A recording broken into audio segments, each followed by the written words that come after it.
البلح، المصدر الأول للأخبار الموثوقة والتحليلات العميقة. مقامر صغير في البيت المصري، شركة صينية تتلاعب بالسوق العربي، استغلال ونصب واختراقات أمنية في الطريق، الأجهزة الأمنية في غيبوبة، الأسرة المصرية تدفع الثمن. فجأة وبعيداً عن أعين وسائل الإعلام، بل وبعيداً عن أعين الرقابة الأسرية، انتشرت في مصر لعبة الكونكور الصينية، ويعرفها البعض بلعبة قهر الإصدار العربي من اللعبة. في الواجهة تبدو اللعبة بريئة وعادية، لا تختلف كثيراً عن غيرها من ألعاب التكنولوجيا الحديثة التي تأكل وقت الكبير والصغير هذه الأيام. فداخلها شخصيات خيالية كراهب أو نينجا أو ساحر، ولكل منه أسلحته الخاصة، حيث يقوم اللاعب باختيار المقاتل الخيالي والأسلحة التي يريد أن يقاتل بها. حتى الآن لا يبدو أن هناك ما يقلق أو يخيف، لكن الكارثة الحقيقية في هذه اللعبة هي قيام الشركة الصينية الأم بتزويد اللعبة بصالات قمار تلعب بأموال خاصة باللعبة، ويقوم اللاعبون بشراء هذه النقود الذهبية بكروت خاصة من صالات الألعاب. وبهذه الطريقة تجسدت الكونكور لعبة قمار حقيقية حولت اللاعب إلى مقامر. والأدهى أن معظم هؤلاء اللاعبون هم أطفال صغار. يدخل الأطفال صالات الألعاب ممارسة لعبة القمار داخل الكونكور، وليس للعب بشخصياتها، حيث يتعرضون للنصب. ففي البداية يشتري الأطفال ذهب اللعبة بنقود حقيقية يصرفونها على موائد البوكر داخلها، محققين مكاسب وأرباح تغريهم بأن يستمروا. وهنا يبدأ الإدمان، فمائدة البوكر تبتلع أموال الصغار الذين يخسرون، ثم يحاولون تعويضها يخسرون المزيد ولا يتوقفون. والحقيقة أنهم يتعرضون للخديعة، فمن أنشأ اللاعبة يريد أموالهم لا أن يعطيهم ذهبا. أموال مهربة وتهرب من الضرائب. كروت العملات الذهبية، هذه هي الكروت التي يتم شحنها للعب على مائدة القمار، حيث بلغت الأرباح التي حققتها الشركة الصينية الأم من السوق المصري فقط $1,000,000 شهريا، تخرج من البلد المنهك اقتصاديا والذي يعاني من أزمة طاحنة في سوق العملات بشكل غير شرعي. وأصحاب السابيط وموزعون كروت العملات الذهبية يستجدون الشركة الصينية الأم لشراء هذه الكروت بالجملة، ثم يقومون ببيعها تجزئة صغار الموزعين للأطفال واللاعبون في السايبرات. كل هذه العمليات تجري بعيدا عن أعين الدولة، حتى بلغ الأمر أن احتكر مجموعة من التجار بيع وشراء تلك الكروت في السوق المصرية بدعم ومباركة الشركة الصينية صاحبة اللعبة. وكل هذه الأمور تتم بعيدا عن أعين الدولة.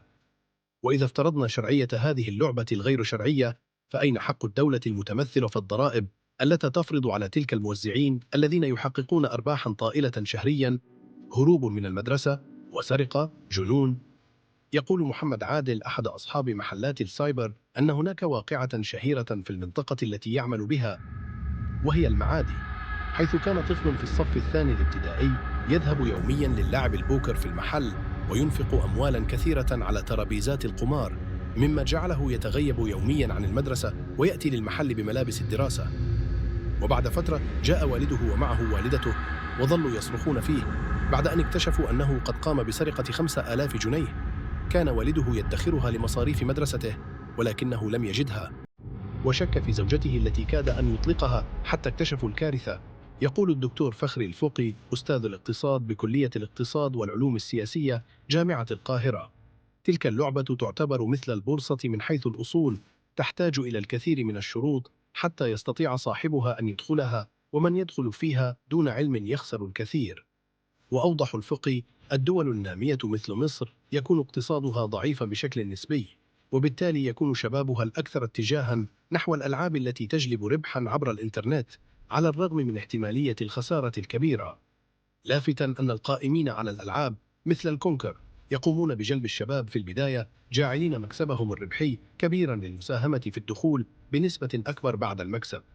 وحين الدخول بنسبة أكبر تكون الخسارة، ويصدم الشباب في تلك المرحلة بعد أن يكونوا خسروا كل أموالهم، لأن دخولهم اللعبة جاء نتيجة تهور وليس عن إدراك واقتناع كبير. تجسس، تحصل على المال.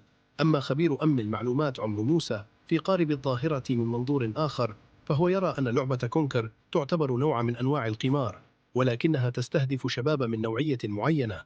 خطورة تلك الألعاب على الوطن العربي هي خلق شباب قادر على التعامل مع الإنترنت بشكل غير شرعي حتى يحقق مكاسب مادية. ومن الممكن أن يتطور الأمر إلى عدة أمور خطيرة، منها اختراقات بعض الأكونتات، أو السماح لتلك الشركات أو اللاعبات من التجسس واختراق بعض الأماكن في مقابل الحصول على الأموال.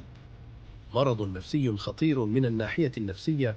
يؤكد دكتور جمال فويز استشاري الطب النفسي أن الألعاب التي تجلب الأرباح المادية عبر الإنترنت تعتبر نوعا من المرض النفسي الخطير، لأنه يكون عبارة عن مرض الإدمان في ممارسة تلك اللعبة تحت أي ظروف، بالإضافة إلى الطمع والطموح غير الحقيقي في الحصول على مبالغ مالية غير مستحقة في مقابل لعب عبر الإنترنت، وبعض الحالات وصلت إلى مرض السرقة من الأهل.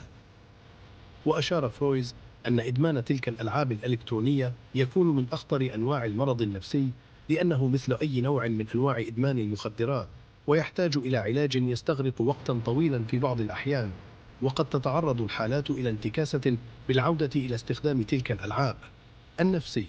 وشدد استشاري الطب النفسي على ضرورة خلق نوع من التوعية النفسية من خلال وسائل الإعلام.